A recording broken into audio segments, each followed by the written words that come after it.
everybody. I'm Ed Robinson, and welcome to this edition of Extra Base Hit. This is the program that gets you caught up on anything and everything happening around the world of Major League Baseball.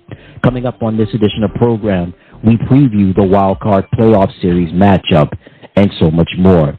So sit back, relax, and enjoy the program. I like to start off with my top three storylines. I like to start off talking about Pete Rose, a.k.a. Charlie Hustle. Considered to be one of the greatest players to ever play in Major League Baseball, Rose was a part of the Cincinnati Reds' legendary lineup known as the Big Red Machine, dominating not only the National League, but really much of Major League Baseball during the 1970s. As I stated earlier, he was a part of the Big Red Machine that had great players from the likes of Pete Rose, Joe Morgan, Johnny Bench, also Tony Perez, Dave Concepcion, just to name a few. During his time with the Reds, they won multiple World Series. Matter of fact, he won 2 World Series as a member of the Big Red Machine in 1975 and 1976. He had a successful run with the Philadelphia Phillies, was a part of that 1980 World Series championship. It was Rose alongside Steve Carlton, Mike Schmidt, just to name a few. After that, he would return to the Cincinnati Reds, and he played 1 season with the Montreal Expos. Rose's accomplishments are outstanding, being a 17-time All-Star, 3-time World Series champion, a National League MVP, a World Series MVP, also a National League Rookie of the Year, Gold Glove Award winner, a National League batting champion. The list goes on and on. Also, Rose was a switch hitter. Not only did he bat left-handed, but he was also right-handed as well. And currently is Major League Baseball's all-time leader in hits. And for all of his accomplishments, Pete Rose was simply amazing. However, August of 1989, his last year as the manager of the Cincinnati Reds, he was permanently banned from baseball while he played for and managed Cincinnati Reds. And Pete, throughout the years, he wrote his wrong. He admitted that he did bet on baseball during his time as a member of the Cincinnati Reds. I always felt that he wrote his wrong, he admitted his wrongdoing, and he deserves to be in Cooperstown as a member of the Baseball Hall of Fame. The statistics is in a class by itself. Currently, Major League Baseball's all-time leader in hits, a man that's won World Series titles. He admitted his wrongdoing. After so many years, I felt like he should have gotten his just due and led into the Baseball Hall of Fame in Cooperstown while he was still alive. Unfortunately, it didn't happen. But who knows?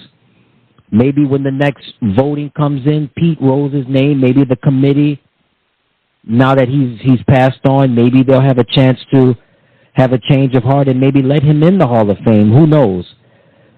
But stats were just phenomenal. I mean, during this time, as I stated earlier, as a member of the Big Red Machine with the Cincinnati Reds during the 1970s, and of course having great seasons with the Philadelphia Phillies. Also, you have his 1 season with the Montreal Expos before going back to the Reds and becoming Major League Baseball's all-time leader in hits. And as I mentioned about the Big Red Machine, can't forget about Ken Griffey Sr. as well, Ken Griffey Jr.'s father. He was definitely a big part of that whole dynamic duo, I should say that dynamic team during the 70s. But rest in peace to Pete Rose, a.k.a. Charlie Hustle. Phenomenal talent. Know about the whole gambling situation, betting on baseball. He admitted his wrongdoing, and I think the committee should really consider about letting him into the Baseball Hall of Fame. He paid his debt to society, and I'm hoping now that, in depth, that he's able to get into the Baseball Hall of Fame and have his rightful claim and his rightful stake in Cooperstown. My next storyline is going to be Shohei Ohtani. So we mentioned great players like Pete Rose. There's also been great players like Babe Ruth, Roberto Clemente, Willie Mays, Hank Aaron, so on and so forth. Shohei Ohtani is one of those once-in-a-lifetime talents. Shohei becoming the first player in Major League Baseball history to be a part hitting over 50 home runs and stealing over 50 bases in the same season. Shohei hit 54 home runs during the regular season and stole 59 bases to go along with his 130 RBIs. The Los Angeles Dodgers have just been consistent on both ends of the ball all season long, batting and pitching. Shohei Ohtani just had a landmark season, and the best can only get better. And certainly he has gotten better year in and year out. And I guess the sky isn't really the limit because it's going to continue to get better. And we are watching greatness at work as we speak. And Shohei Ohtani, especially in the home run era, man, who knows? Maybe next year or maybe some seasons down the line, knock on wood, he's healthy. He may be the first person to be a part of the 60-60 club. Hey, you never know. But Shohei Ohtani is just a complete package. Hitting, pitching, whatever it is, he can do it and then some. And we need to enjoy this great once-in-a-lifetime talent while we have it. And Shohei Ohtani is the real deal. He was the real deal in Japan. He was the real deal coming over to the States as a member of the Los Angeles Angels, and he has been the real deal in his first year with the Los Angeles Dodgers. And certainly the Dodgers are poised for a long run, are hoping, pending all goes well and no injuries. But what a phenomenal year and a landmark year it was for Shohei Ohtani. And for my last storyline, it is going to be the New York Mets. You talk about a season of ups and downs. In the months of March and April, combined record 15-14. In the month of May, a record of 9-19. In the month of June, they had a record of 16-8. In the month of July, before and after the All-Star break, a record of 17-10. In the month of August, their record was 15-13. In the last month of the regular season in September, they turned it around with a record of 16-9. And on the final day of the regular season, the New York Mets beat the Atlanta Braves in Game 1 of a doubleheader. They had to make up the game because of the situation with Hurricane Helene. And in the first game of the doubleheader, the Mets beat the Braves, which guaranteed them if they would win, they clinch a wild card berth. Guess what?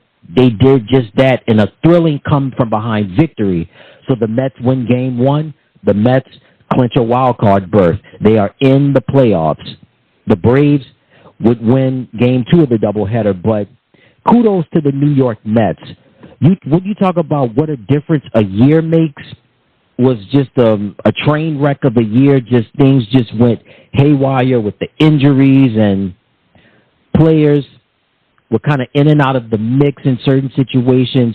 Edwin Diaz, the closing pitcher last year, was brought down with an injury, and it was just chaotic. But what a difference a year makes. You had players that didn't play well, and there was all sorts of rumblings going on with that franchise. But this year, they've turned it around and then some. And certainly, Francisco Lindor, again, last year did not make the All-Star team. This year, he did not make an All-Star team neither, no problem. Lindor continuing to put up monster numbers. Pete Alonso, another awesome year for him. What can you say about him? Pete Alonso is just at the peak of his powers right now. Brandon Nimmo had a nice year for the Mets. Also, Francisco Alvarez, Mark Vientos, he came strong late in the year. So the pitching was solid, but the hitting really got better towards the end of the year. And you couldn't ask for anything more, right? You couldn't ask for anything more in a way to end the season for the New York Mets. The Mets came in, they did what they were supposed to do. It's not about how you start, but it's about how you finish, and certainly they finished at the right time. As far as pitching is concerned, they had Luis Severino, a former Yankee. He pitched pretty well. Sean Manaea was effective as well. Edwin Diaz, as I mentioned earlier, this was a comeback year for him, and certainly he came through in the clutch on a lot of quality and close situations when there were some close games. Edwin came through in the clutch in terms of just playing defense, playing defense, but coming through in closing situations. And when the Mets were ahead by a run or two runs and they needed a closing pitcher, Edwin came through and did what Edwin does best, coming in, closing out the games, and getting the save. And that's what he did, and that's what the Mets did. They fought and they clawed their way, and they're in the playoffs. They're in the wild card, and we'll get into the matchups in just a little bit. But, hey, it's nothing like October, and it's nothing like fall baseball. It's nothing like the fall classic. This is a great time in sports right now, and certainly a lot of New York Mets fans, people in Queens, and Mets fans worldwide are certainly excited about this upcoming playoff matchups that the Mets are going to have against the Milwaukee Brewers. All right, so before we go ahead and preview those wild card playoff matchups, let's just go ahead and just give you the final regular season stats for the year in the American League and the National League. Let's start off in the American League. In batting average, Bobby Witt Jr. from the Kansas City Royals led the American League in batting average with an average of .332. Vladimir Guerrero Jr. was second from the Toronto Blue Jays. He hit .323. Aaron Judge was third from the New York Yankees. His batting average was .322. Yordan Alvarez from the Houston Astros was fourth with a batting average of .308. And in fifth, Yanir Diaz, also from the Houston Astros, his batting average was .299. In home runs, at number one from the New York Yankees, Aaron Judge. He had 58 home runs. Coming in at number two, Anthony Santander from the Baltimore Orioles. Home runs, he had 44. In third, Juan Soto from the New York Yankees. He had 41 home runs. And in tied for fourth, we had Jose Ramirez from the Cleveland Guardians. And we had Brett Rooker from the Oakland Athletics. They both hit 39 home runs. Next category is going to be RBIs. At number one, representing the Yankees, Aaron Judge. He had 144 RBIs. Coming in at number two, Jose Ramirez from the Cleveland Guardians. He had 118 RBIs. In third, from the Oakland A's, Brent Rooker with 112. Coming in fourth, we're actually tied for fourth, we had Juan Soto from the Yankees and Bobby Witt Jr. from the Kansas City Royals. They both had 109. Next category is going to be hits. At number one, Bobby Witt Jr. from the Royals with 211 hits. Vladimir Guerrero Jr. is second with 199. Coming in third, Jarren Duran from the Boston Red Sox with 191. Coming in fourth, from the Houston Astros, Jose Altuve with 185. And in fifth, Aaron Judge from the New York Yankees with 180. And the last offensive category is stolen bases. At number one, Jose Caballero from the Tampa Bay Rays with 44 stolen bases. At number two, Jose Ramirez from the Cleveland Guardians with 41. Coming in third, Maikel Garcia from the Kansas City Royals with 37. And fourth, Jarren Duran with 34. And his teammate David Hamilton from the Boston Red Sox comes in fifth with 33. Let's move over now to the pitching side. Leading the American League during the regular season in wins, Tariq Skubal from the Detroit Tigers with 18 wins. In a three-way tie for second with 16 wins, Seth Lugo from the Kansas City Royals, Jose Berrios from the Toronto Blue Jays, and Carlos Rodon from the New York Yankees.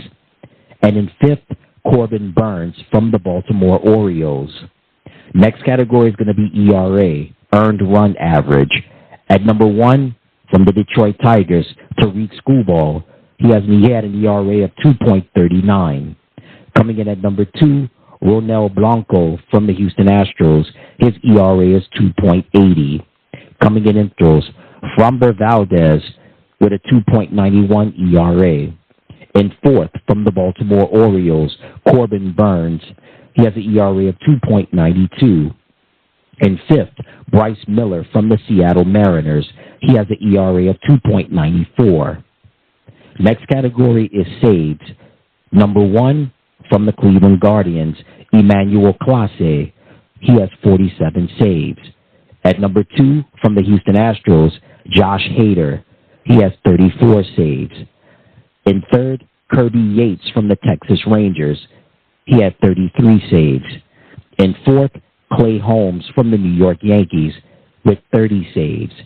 And in fifth, from the Detroit Tigers, Jason Foley. He has 28 saves. And the last category is going to be strikeouts. At number 1, Tariq Skubal with 228 strikeouts.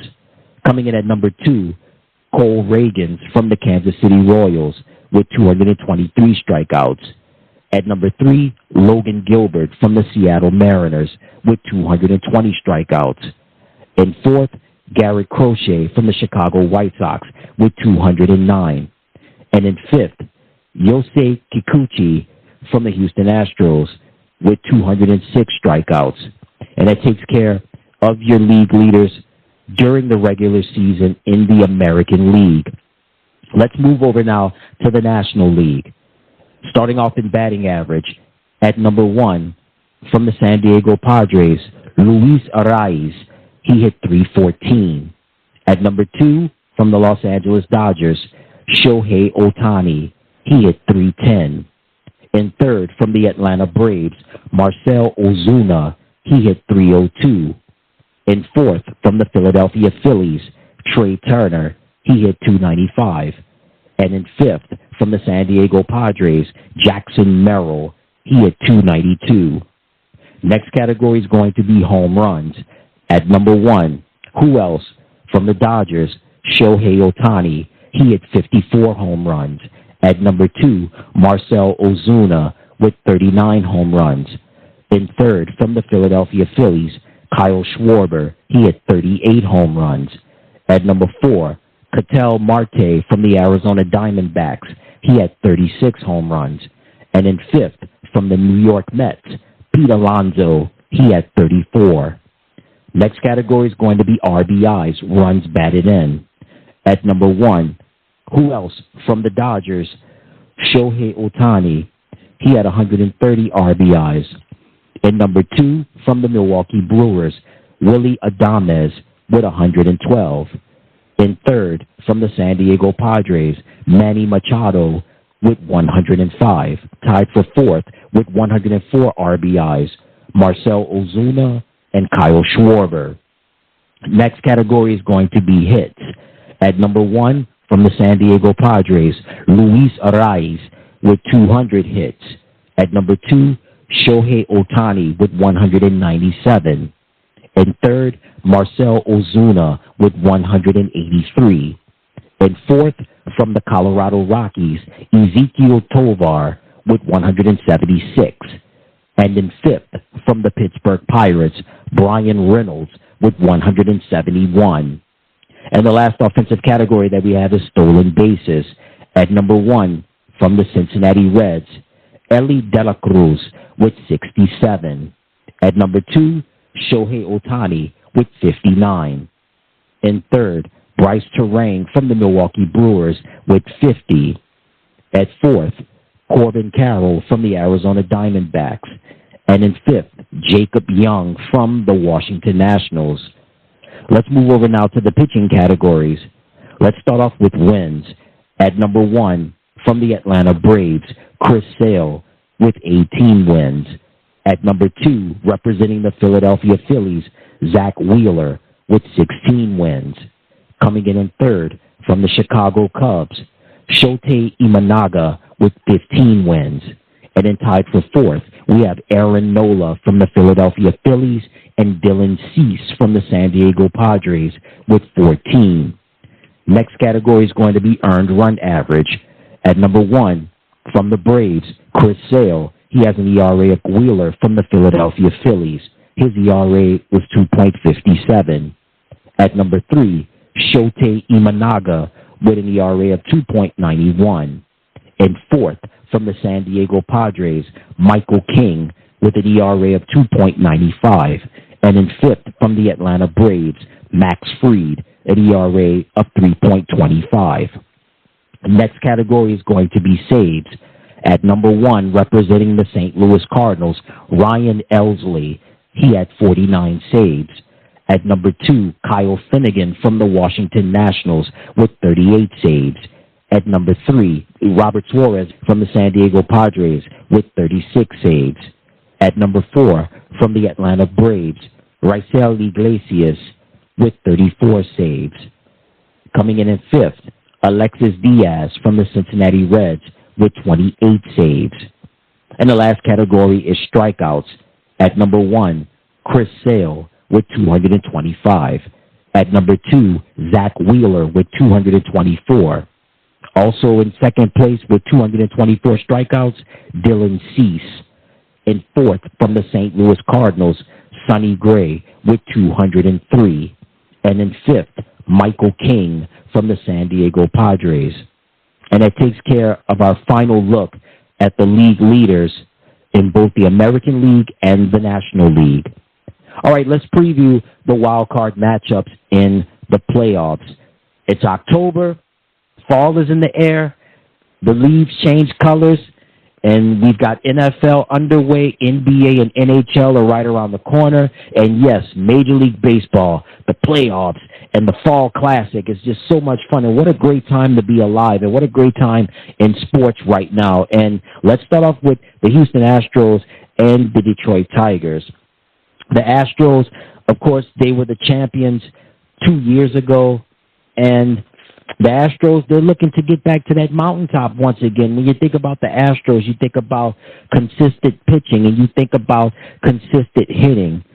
Yordan Alvarez, one of the best in the business, not just in terms of the designated hitter position, but also just pure offensive play. And then when you've got Alex Bregman, and of course you've got Jose Altuve, and the list goes on and on when it comes to the perennial offensive players on the Houston Astros. As for the Tigers, it's particularly about the pitching, and they've got that ace, Tariq Skubal, who was in the top 5 in every major pitching category in this year's 2024 Major League Baseball regular season. So Astros and Tigers, this should be an exciting series. Houston, I think Detroit's going to get one in this series, but I think it's going to be too much Houston, too much pitching, too much offense. The Tigers, everything is going to, the future is bright for Detroit, but I like Houston. They're really at the peak of their powers right now. I like Houston to win in 3 games. And we have the other American League wild card series between the Baltimore Orioles and the Kansas City Royals. So we had the Baltimore Orioles, Adley Rutschman, Gunnar Henderson, the Anthony Santander, a load of talent offensively, a great young team with the Orioles. But you talk about the Kansas City Royals, man, what a comeback year for the Royals, man. One of the good feel-good stories during this season, Salvador Perez, the tried-and-true veteran, still putting up solid numbers. Bobby Witt Jr., batting average, hits, every major offensive category in the American League this year. Bobby Witt Jr. handled his business and then some. I like this series. I think this is going to be the show stealer in this American League wild card series. I like Baltimore to win in 3 games. This is definitely going to go the distance, but I like Baltimore to beat the Royals. Let's move over now to the National League wild card series, where we have the Milwaukee Brewers going up against the New York Mets. For Milwaukee, it's been a season of changes. Christian Yelich, done for the season, suffered a major injury, but the Brewers, they had to fight, and the Brewers fought long and hard, and their fight definitely paid off for them for getting one of those wild card spots.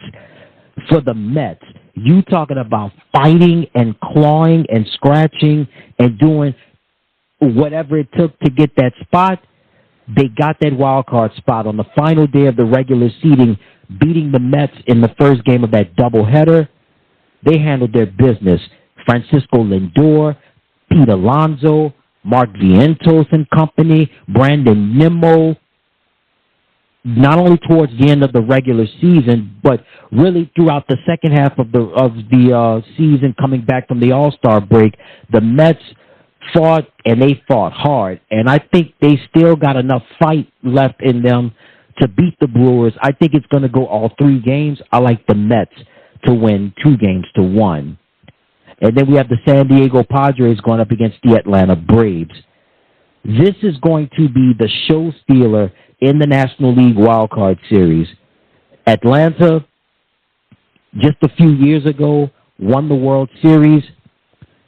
Atlanta, offensively, with Marcell Ozuna and company, pitching solid with Max Fried. The Braves, again, doing what Braves do best, right? The last several years, even since the World Series year, they've been consistent, putting up numbers on both sides of the diamond. But the Padres being on the West Coast, I don't know. It's just Manny Machado and company, Luis Arraez, Jackson Merrill and company.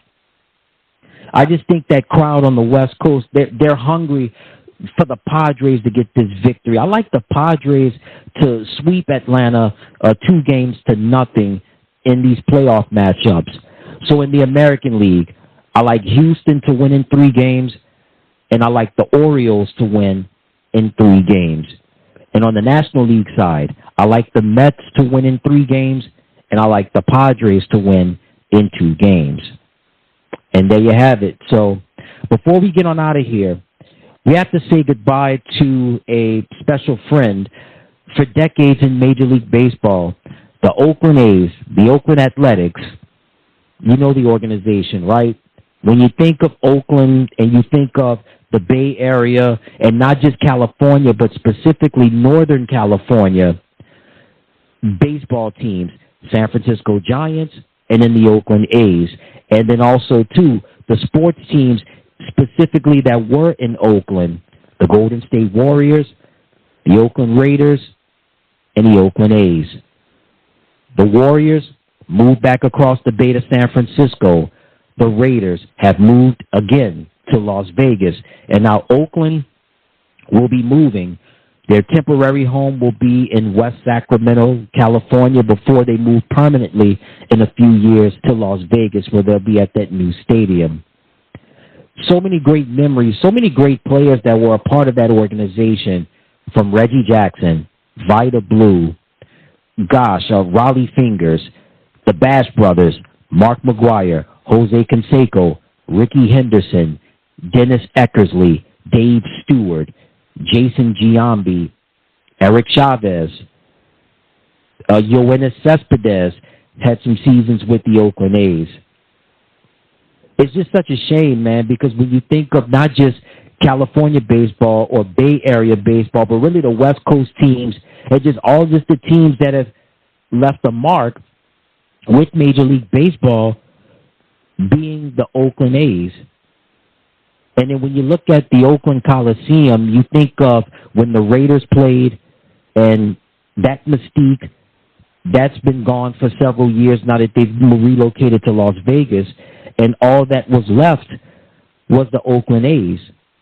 And now the A's have left, so now the city of Oakland doesn't have any more sports teams.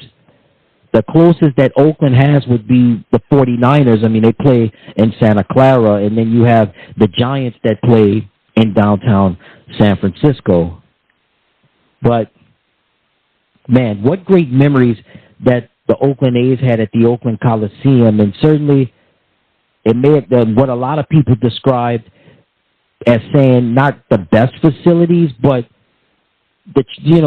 so many memories were made. So many great memories were made at the Oakland Coliseum. And so many great Hall of Fame players have played for that organization. And they may be leaving Oakland or maybe leaving California in the next few years. But the memories are going to last forever.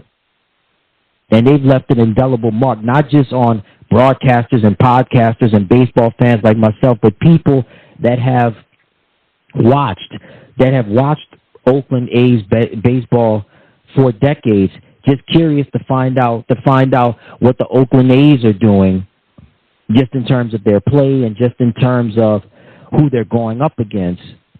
And, of course, for all you baseball fans out there that remember the Battle of the Bay series, of course, the Loma Prieta earthquake that happened when the two teams across the bay were playing against each other, the Oakland A's and the San Francisco Giants. That's certainly something that's not just in the lore of A's fans, but Giants fans and just baseball fans, and specifically people in the Bay as a whole, can attest to that day and during that difficult time period. So we may say goodbye to the Oakland A's, but, man, they gave us a lot of memories to look back on, and we definitely have memories to cherish and definitely memories that we will talk about for years to come. And also, before we leave, our thoughts and prayers are with the people that are having a rough time in the aftermath of Hurricane Helene, specifically the people in western North Carolina and places like Asheville. And our thoughts and prayers are with them, and we hope that they have a recovery where they can get back to their normal lives. And if they're listening, hopefully we've given them a glimmer of hope and try to take their minds away off of recovery and relieve some of those stresses from, what they have to do in terms of the hurricane. So again, our thoughts and prayers are with the people going through a tough time in the aftermath of Hurricane Helene. And until next time, everybody, I'm Ed Robinson saying so long, and you take care.